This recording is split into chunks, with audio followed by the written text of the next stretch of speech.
Hello friends, you're watching Arc Habitu especially for young innovative minds.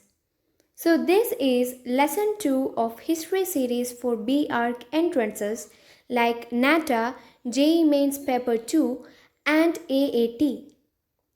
So in the last class, that means lesson 1, we discussed about an introduction of history of architecture and an intro to Greek architecture with Egyptian pyramids. Now, moving on with Greek architecture. Before that, be sure that you have your headphones or earphones for a calm study because history is not going to be a smooth subject for boring studiers. So, this can be interesting if you make it as a story. So, do write important storylines or story twists in the history of architecture in a paper with your pen.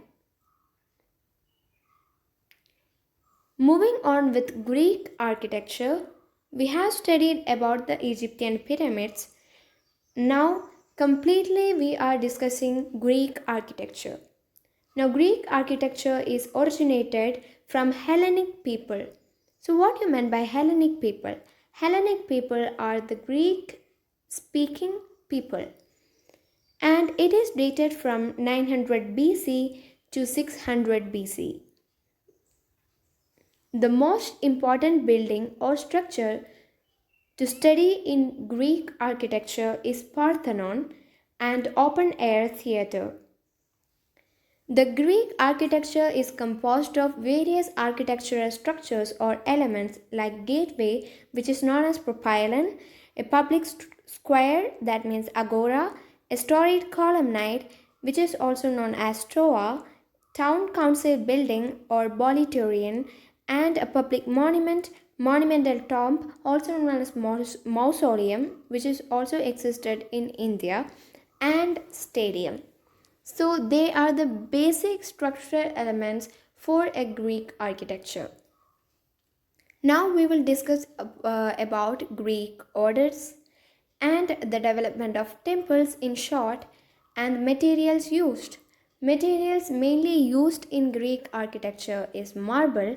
Why? Because Greece is a beautiful source of marble, and Greece is a city which has a maximum sunlight capacity, and when the sunlight hits on the marble surfaces, it will allow the building or structure to shine like anything.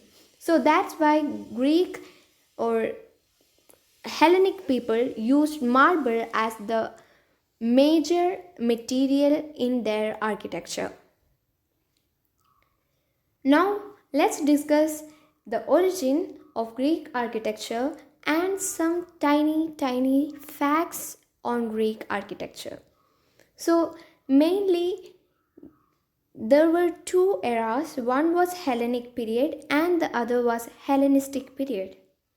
Now Hellenistic period is a period when Alexander conquered the land, and both Hellenic and Hellenistic period mostly have certain similar structural features in architecture style. Before this Hellenic and Hellenistic period, there were Minoan and Mycenaean architecture, or Minoan people and Mycenaean people.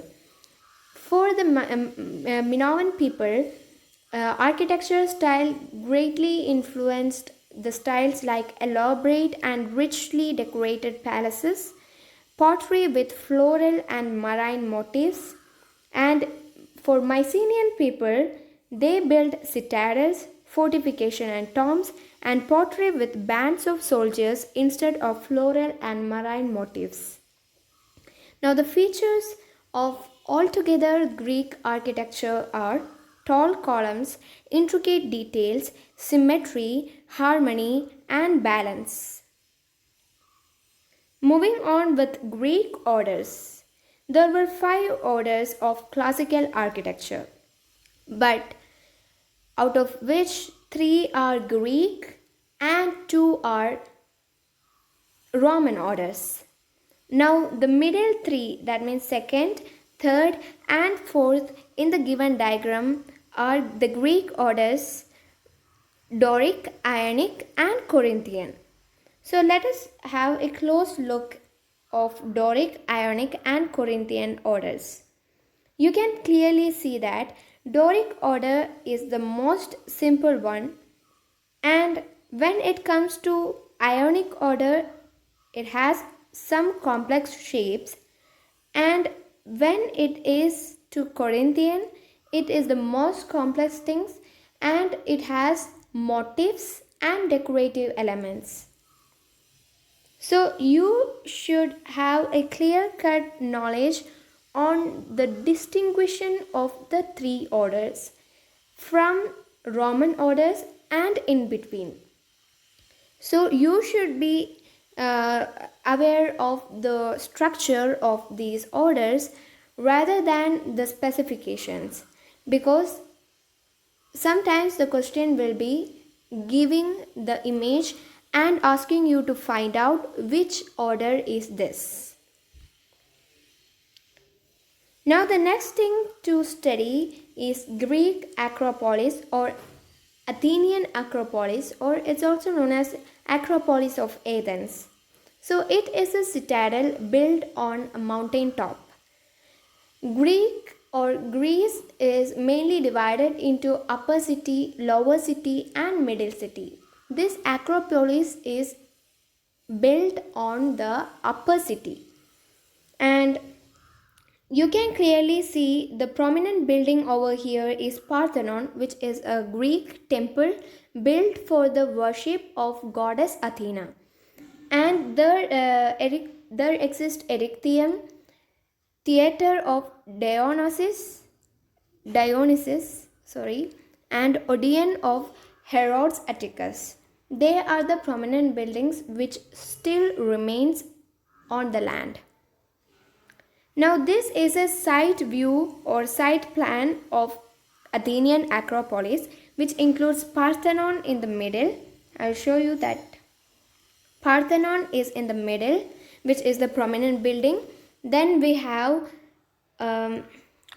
Erechtheon over here, and Temple of Athena Nike here, Odeon of Herod Atticus here, and there is a Greek amphitheater,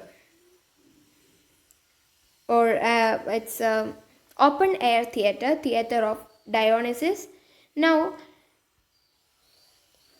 closely looking the site plan, you can see all the architecture elements which a Greek architecture should need in this Greek Acropolis. You can see a propylon, then stoa in this building or in this group of buildings. So that is Greek Acropolis. Hope you are learning something from this, and if you are learning something from this video, do subscribe to our channel Arc Habitu and do share with your friends who are in need of this, and like the video if you are liking the video. Comment below your doubts and some if you want any specific topics for your architecture entrances. Thank you all for watching this video.